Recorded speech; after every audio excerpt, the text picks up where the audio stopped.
Welcome to success ગુરુ ધોરણ 12 વિષય આંકડાશાસ્ત્ર. આજે આપણે જોશું ચેપ્ટર 1 ના સ્વાધ્યાય 1.2 નો ચોથો દાખલો. તો ચાલો શરૂ કરીએ.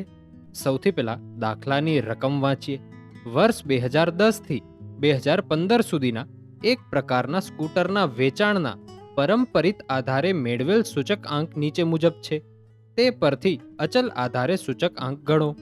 આ દાખલો જુલાઈ 2022માં બોર્ડ એક્ઝામમાં પૂછાયેલો છે, માટે ખૂબ જ ઇમ્પોર્ટન્ટ રહેશે. તો ચાલો હવે આપણે દાખલો ગણીએ. સૌથી પહેલા તો મેં અહીં કોષ્ટક બનાવી લીધું છે. એમાં વર્ષ અને આપણે જે સૂચકાંક આપેલા છે તે લખી લીધા છે. રકમમાં કીધું શું છે અને શોધવાનું શું છે? તો કીધું છે કે પરંપરિત આધારે સૂચકાંક આપેલો છે અને તેના પરથી અચલ આધારે સૂચકાંક ગણવાનો છે. જ્યારે પરંપરિત આધારે સૂચકાંક આપેલો હોય અને અચલ આધારે સૂચકાંક શોધવાનો હોય ને, તો એના માટેનું સૂત્ર છે અચલ આધારે સૂચકાંક બરાબર ચાલુ વર્ષનો પરંપરિત આધારે સૂચકાંક ગુણ્યા અગાઉના વર્ષનો અચલ આધારે સૂચકાંક ભાગ્યા 100. એટલે કે ચાલુ વર્ષનો પરંપરિત આધારે સૂચકાંક 110 છે, તો અગાઉના વર્ષનો અચલ આધારે સૂચકાંક કેટલો હશે? એ કંઈ આપ્યું છે? એ કંઈ નથી આપ્યું. જો ના આપ્યું હોય તો એ 100 લેવાનું. તો આપણું પેલું પદ બનશે 110 ગુણ્યા 100 ભાગ્યા 100. તો કેટલા થઈ જાય? થઈ જાય 110. હા, હવે શું કરવાનું છે? હવે કરવાનું છે બીજું પદ. બીજું પદમાં શું છે? 112. હવે બીજા પદમાં છે 112, જે ચાલુ વર્ષનો પરંપરિત આધારે સૂચકાંક છે, ગુણ્યા અગાઉના વર્ષનો અચલ આધારે સૂચકાંક કેટલો છે? 110 છે. તો લખી લેવાનું 112 ગુણ્યા 110 ભાગ્યા 100. તો કેટલા મળે છે? તો મળે છે 123.20.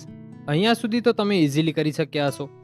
અગાઉના વર્ષનો અચલ આધારનો સૂચકાંક તમે કદાચ આ ધાર્યો હોય, એટલે કે આ સાઈડના 110 ને ધાર્યો હોય તો પણ ચાલ્યું હશે.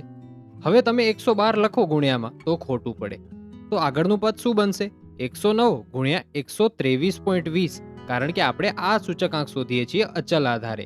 આપણો આ અચલ આધારે સૂચકાંક થશે. તમે આ 110 જે છે એ તમે આ માનીને ન ચાલી શકો. એ 110 છે અહીંયાના.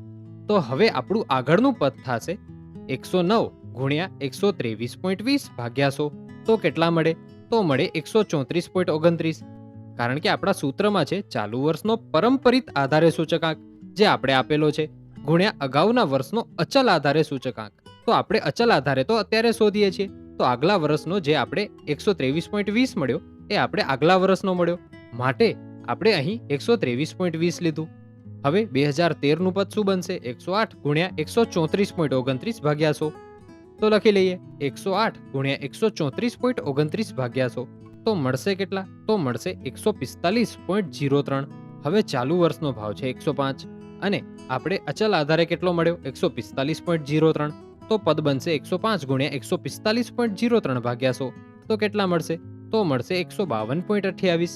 હવે રહ્યું 111, એ આપણો પરંપરિત આધારે સૂચકાંક છે, ગુણ્યા અગાઉના વર્ષનો કેટલો મળ્યો? 152.28 ભાગ્યા તો 100 જ છે.